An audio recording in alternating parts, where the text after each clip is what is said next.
Allahu Akbar, Allahu Akbar.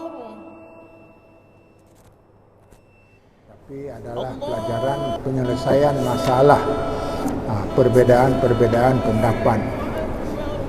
Jamaah yang berbahagia, kita sudah belajar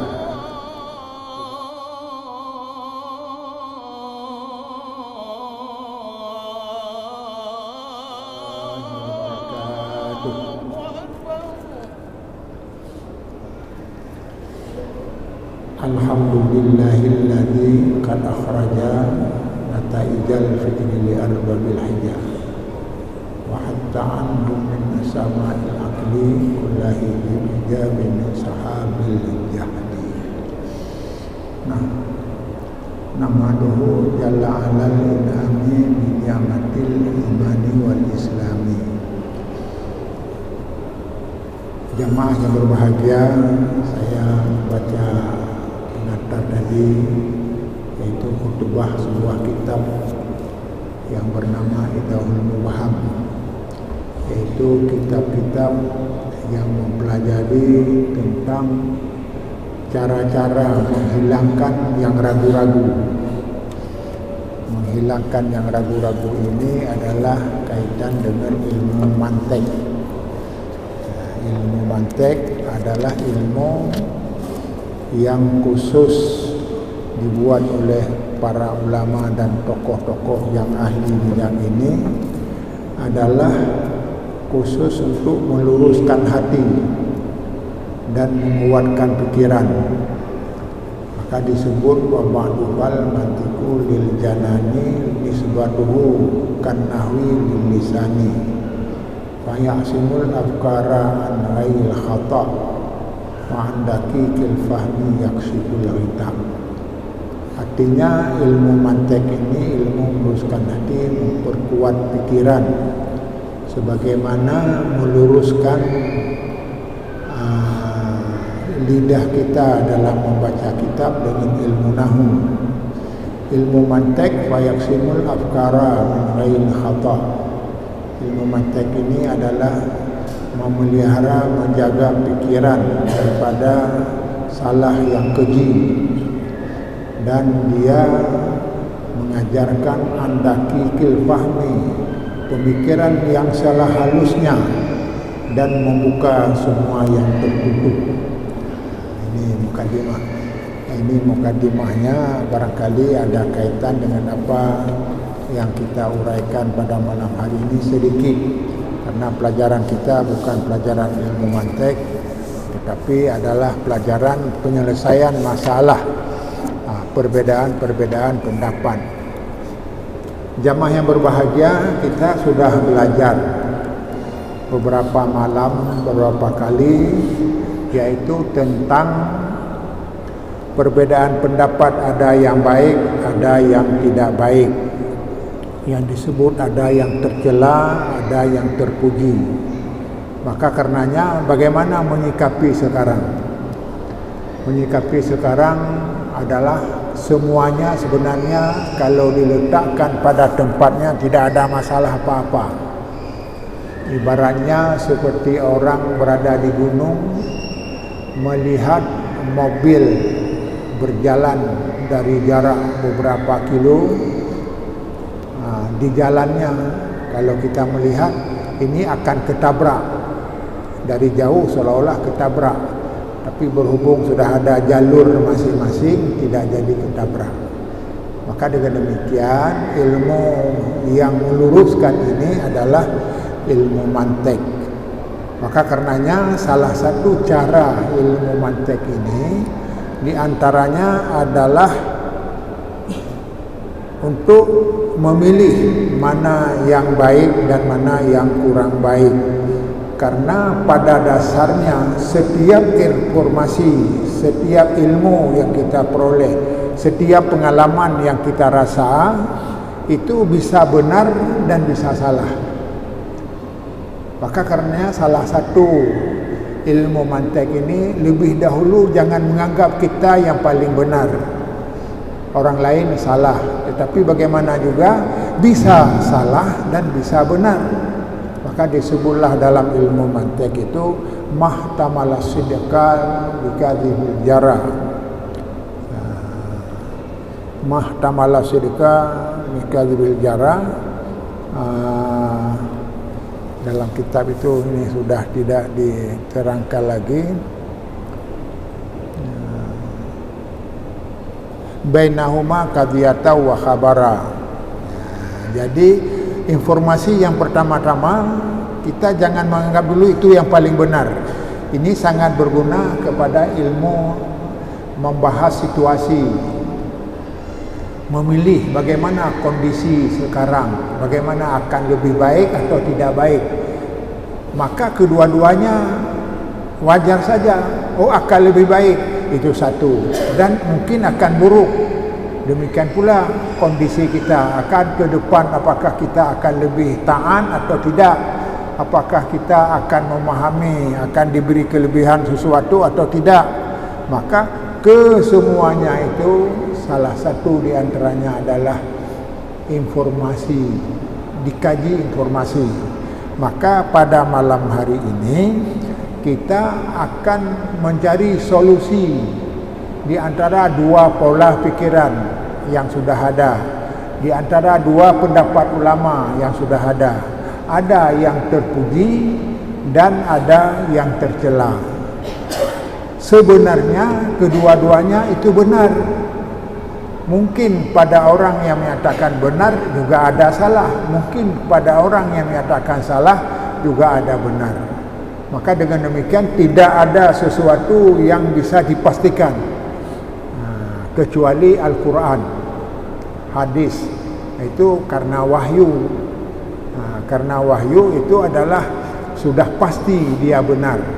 Maka yang meluruskan ilmu ini adalah berpedoman kepada prinsip-prinsip yang telah diajarkan.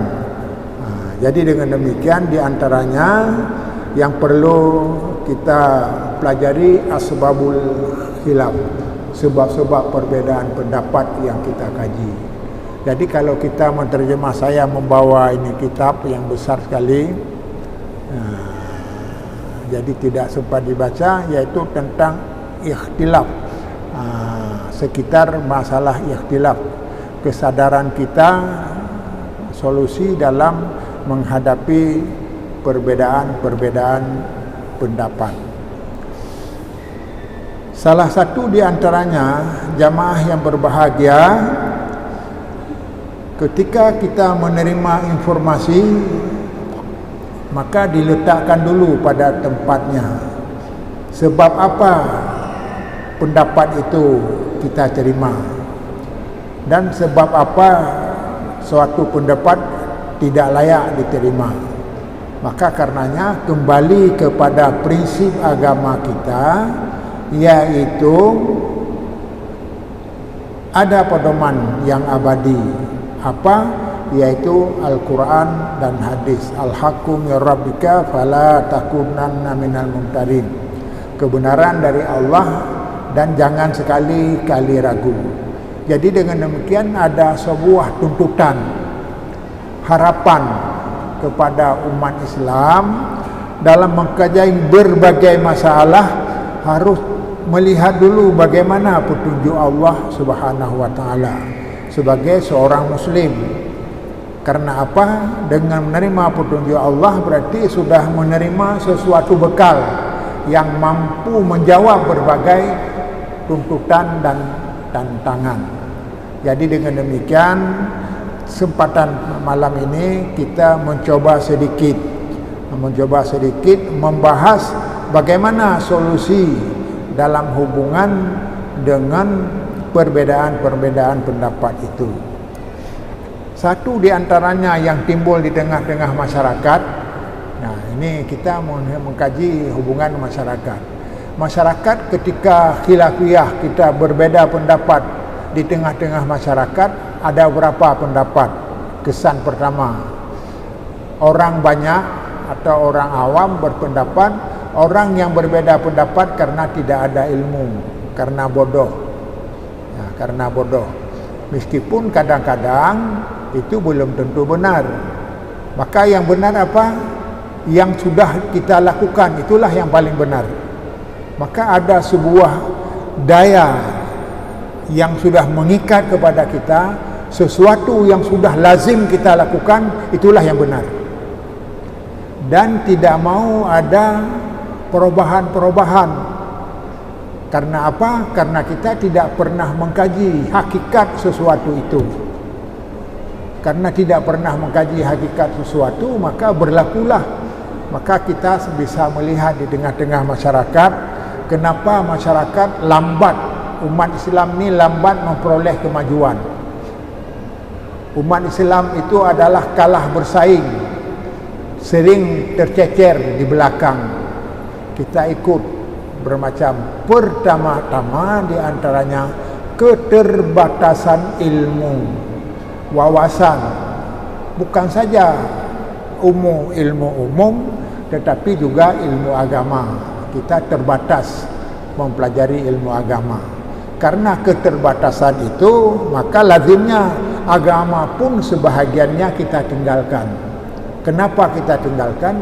Kita tidak mendalami sebagaimana yang sebenarnya. Jamaah yang berbahagia, kita sudah sama maklum apa yang telah kami sampaikan tadi dalam ilmu mantik ini, bahwa arahnya untuk menghindari kesalahan. Itu satu. Yufkirul yu'simul afkar, apa yang memelihara pemikiran-pemikiran daripada kesalahan-kesalahan. Maka karenanya salah satu di antaranya, kita harus, setiap ada masalah harus benar-benar memahami masalah itu. Dan bukan saja urusan agama, tetapi juga urusan dunia. Maka yang berkembang sekarang ada satu yang kadang-kadang bisa dijawab sebahagian pada malam hari ini, bahwa di tengah masyarakat ada pendapat yang bahwa orang sekarang banyak sekali melakukan bid'ah. Yang lain berpendapat yang paling benar adalah orang yang melakukan sunnah. Yang jadi masalah bukan itu, kedua-duanya benar, tetapi yang jadi masalah apa yang disebutkan dengan bid'ah dan apa pula yang disebutkan dengan sunnah. Andai kata kita memahami dengan baik kedua-duanya, tidak akan terjadi. Karena uraian kitab sungguh lengkap. Saya heran melihat pendapat ulama, terutama Imam Nawawi, ulama Syafi'i yang terkenal. Beliau itu sudah menetapkan hal-hal itu tidak ada perbedaan, hanya perbedaan karena kita tidak mempelajarinya. Dalam Al-Quran juga sudah diakui hal ini, bahwa Al-Quran itu, wahyu Tuhan itu ada yang namanya muhkamah, pasti, qat'i, tidak boleh diusak-atik. Dan yang kedua adalah dhanni, boleh menerima penafsiran. Kedua-duanya sangat berfaedah kepada umat Islam. Sesuatu yang pasti jangan dipikirkan lagi. Meskipun zaman sekarang sudah ada, itu tandanya dua. Pertama, tidak ada ilmu. Yang kedua, ingin menghancurkan agama kita dari dalam. Ingin menghancurkan, melemahkan kita dari dalam. Jadi sehingga orang Muslim itu tidak pernah melihat hakikat sesuatu, atau dengan istilah lain kurang mempelajari. Sering kalau dalam istilah hadis disebut al-jahil jasur. Al-jahil jasur, kalau saya, siapa saja, keterbatasan ilmu, maka sering pendapat-pendapat itu tidak didukung oleh fakta, tidak didukung oleh sumber hukum, tetapi kenapa? Sesuai dengan selera. Dengan demikian, salah satu tujuan daripada ilmu mantik ini meletakkan pendapat-pendapat pada tempatnya, bukan karena selera. Jamaah yang berbahagia, maka barangkali di sini kita ambil contoh saja, karena contoh ini sering juga saya ditantang oleh rekan-rekan bukan ditentang karena bermusuhan, tetapi tentang karena saya orang dibesarkan dari Dayah. Maka kenapa di masjid saya tidak baca kunut? Maka ditanya, kenapa Ustaz sudah berubah? Dulunya kalau kami tidak baca kunut diajarkan macam-macam, dan tidak tahu, tidak pernah saya melihat yang tidak baca kunut, tapi sudah berubah. Jadi maka kami jawab, memang karena saya dibesarkan di pesantren ada rencana untuk merubah tradisi itu supaya semua baca kunut. Maka saya diskusi 3 malam berturut-turut, maka cenderung saya ingin supaya bisa baca kunut. Tetapi dikatakan, pendapat Ustaz sudah benar, kami sudah melihat semuanya lengkap alasan-alasannya. Tapi yang jelas, kalau masjid Ustaz ini memberlakukan baca kunut, maka roh semangat saya sudah berkurang. Kenapa berkurang?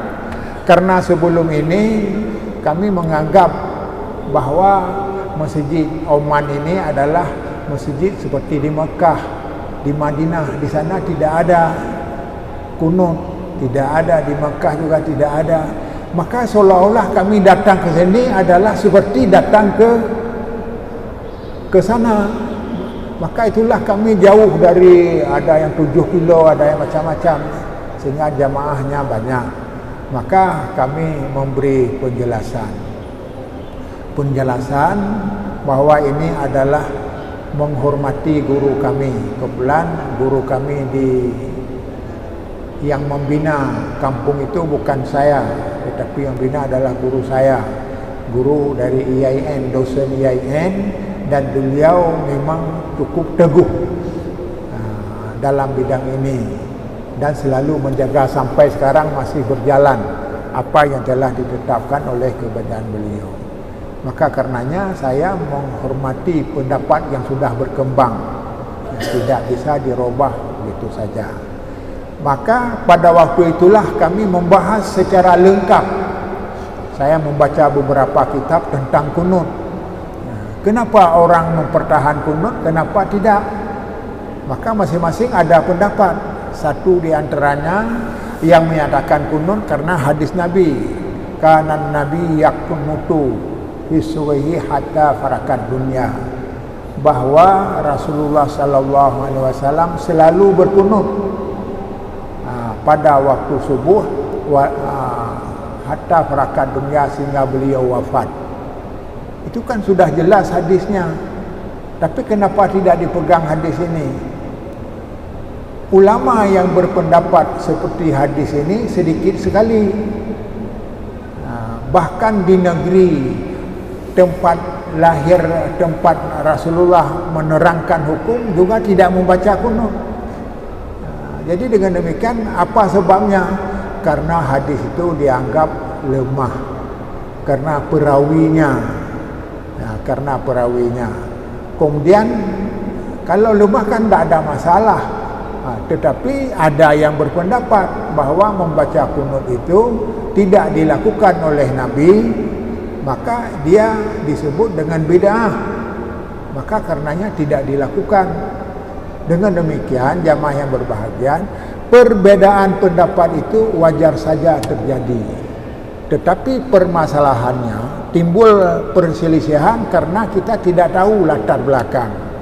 Kenapa mereka berbeda? Kalau memang sudah tahu perbedaan, letak perbedaan, kita menerima saja. Dengan demikian apa artinya? Ada ulama yang berpendapat ada kunut di dunia ini adalah 28%, sedangkan 72% lagi tidak baca kunut. Jadi itu satu. Yang keduanya lebih penting. Maka saya dulu waktu berkecimpung dalam hal ini susah juga karena harus membaca banyak sehingga jelas arahnya. Maka pada waktu itu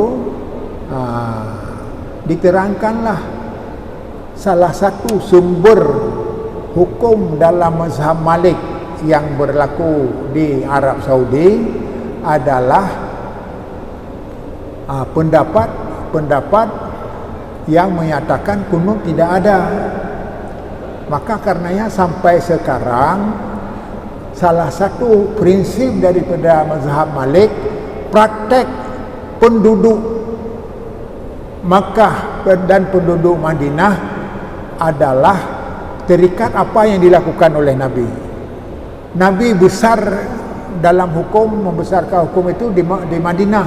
Tapi di Madinah tidak membudaya. Andai kata setiap subuh Rasulullah membaca kunut, sampai sekarang semua baca kunut. Itu terang kejelasannya, apalagi yang menyatakan bahwa kunut itu adalah tidak pada tempatnya. Kemudian selanjutnya, dengan demikian, kalaulah kita menganggap itu suatu yang benar, kenapa Rasulullah tidak melakukan pada setiap subuh? Bahkan sampai sekarang tidak diberlakukan kunut itu di sana.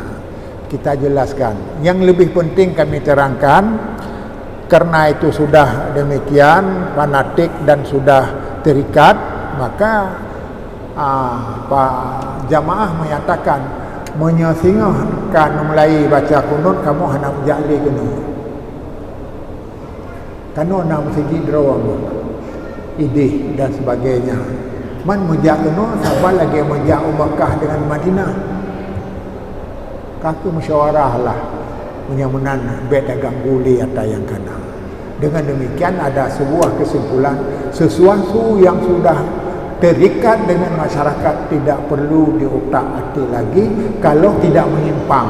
Kalau menyimpang, kita robah. Misalnya ada di masjid itu salatnya 4 rakaat, tarawih 4 rakaat. Maka kita robah dan tidak ada yang membantah. Akhirnya setuju dirubah, sampai sekarang tetap 2 rakaat seperti pada tempat lain. Jadi dengan demikian, jamaah yang berbahagia, menyikapi perbedaan-perbedaan itu harus kita letakkan pada tempatnya.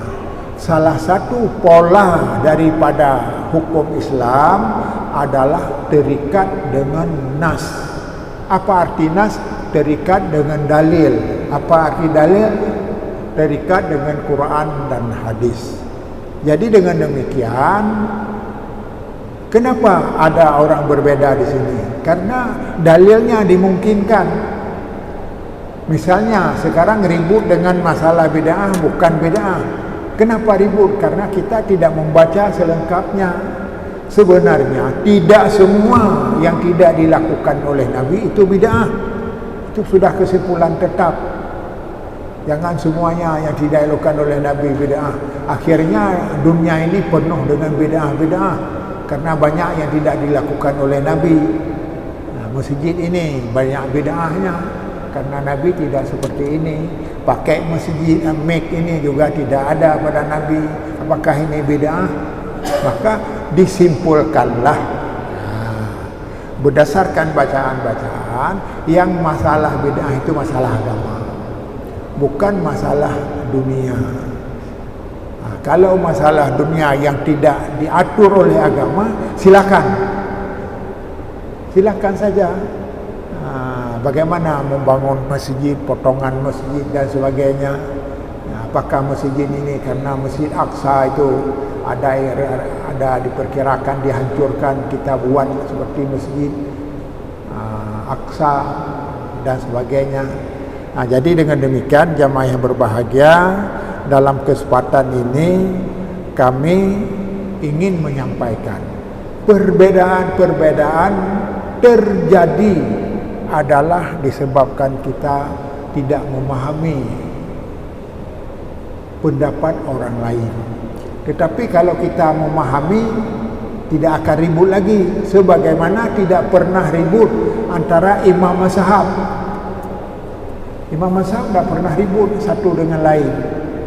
Bahkan saling mendukung, saling memuji.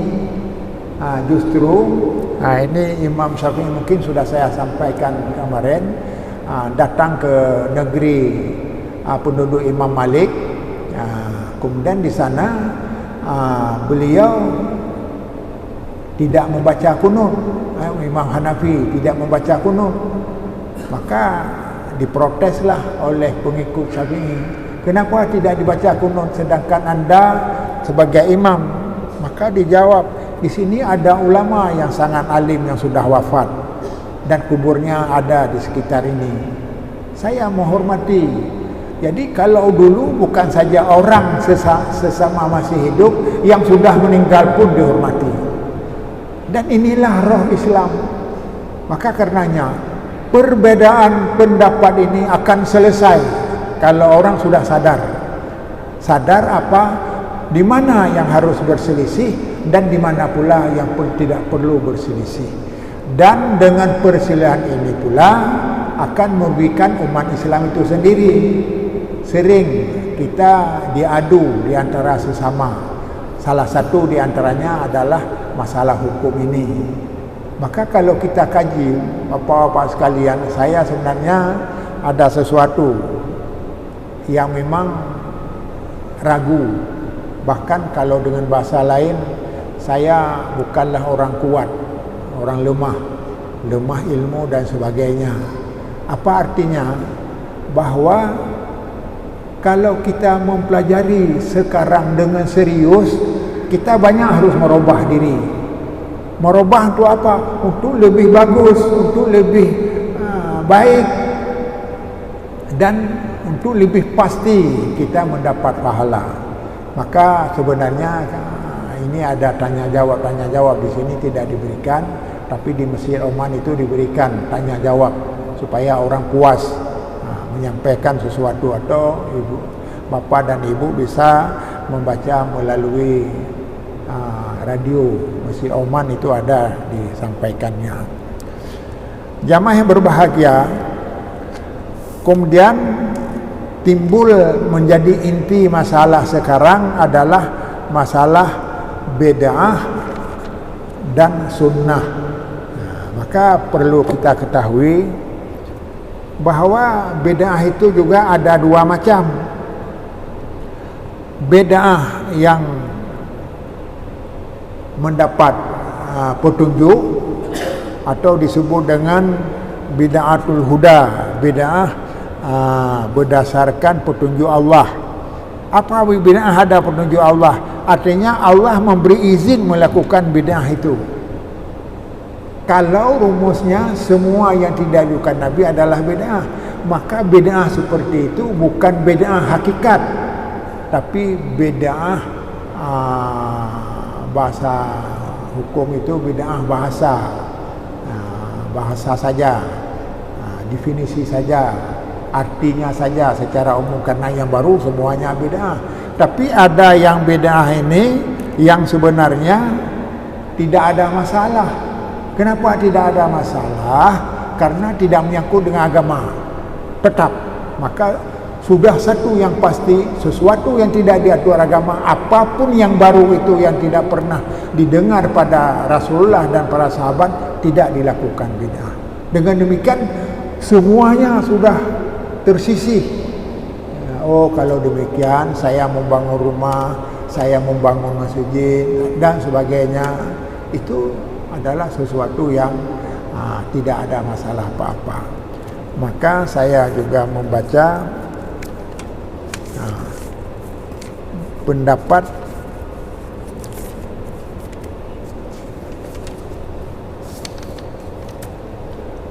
Imam Nawawi. Pendapat Imam Nawawi, kenapa saya sebut pendapat Imam Nawawi? Karena pendapat beliau itu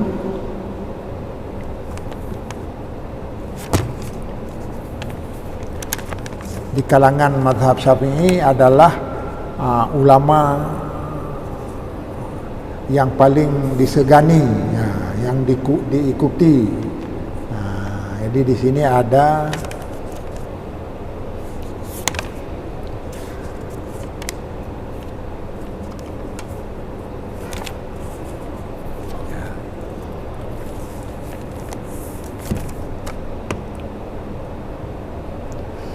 yang pertama, Imam Nawawi menyatakan ada hadis Rasulullah kullu bid'atin dalalah.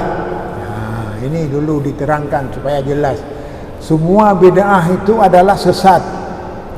Kata Imam Nawawi, hadza ammun makhsusun wal muradu ghalibul bid'ah. Artinya semua bid'ah sesat adalah itu bahasa bid'ah umum, dalalah khusus, umum bil khusus. Tetapi yang dimaksudkan di sini adalah ghalibul bid'ah, yaitu kebiasaan bid'ah itu sesat. Jadi karena kebiasaan saja, seperti orang pergi mengaji. Kalau kami dulu kalau pergi ke pesantren disebut tungku. Jadi asal kata jak pesantren tetap gelar di tungku ataupun ubud. Matang gelasa tetap tungku sih. Jadi itu namanya kebiasaan. Kebiasaan orang pesantren adalah jalan tungku. Maka segolong tungku boleh diberi gelar seperti itu. Yang kedua, dalam kitab gue beri contoh bahawa ulama Arab, ulama Mesir malim yang menyata dengar kanya tantang. Tetapi waktu tajak Mesir, bahkan di Arab Saudi sendiri, nak orang yang hana semayang. Jadi pakai dah depan nak petugas haji. Petugas haji. Jadi dia pakai jadi dia hanya semayang, munuh hanya semayang, nuhat hanya semayang. Jadi dengan demikian kesimpulannya bukan itu. Kesimpulannya kebiasaan orang Arab taat, tapi ada juga yang tidak taat.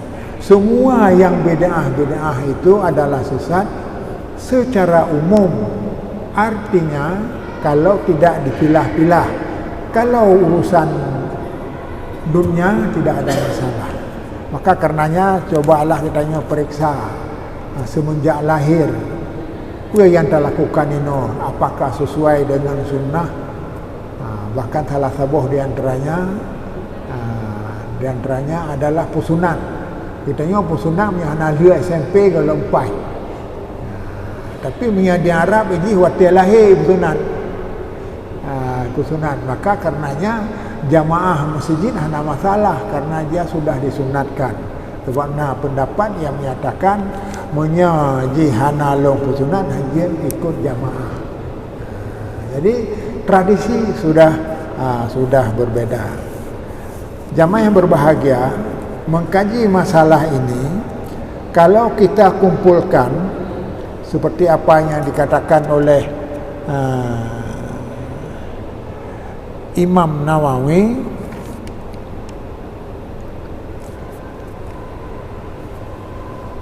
laqad qasamal Imamun Nawawi al bid'atu ila khamsati aqsam. Imam Nawawi memberi catatan bahawa bid'ah itu ada 5 macam. Bid'ahnya 5 macam. Kitanya tambah ilmiah lah. Yang pertama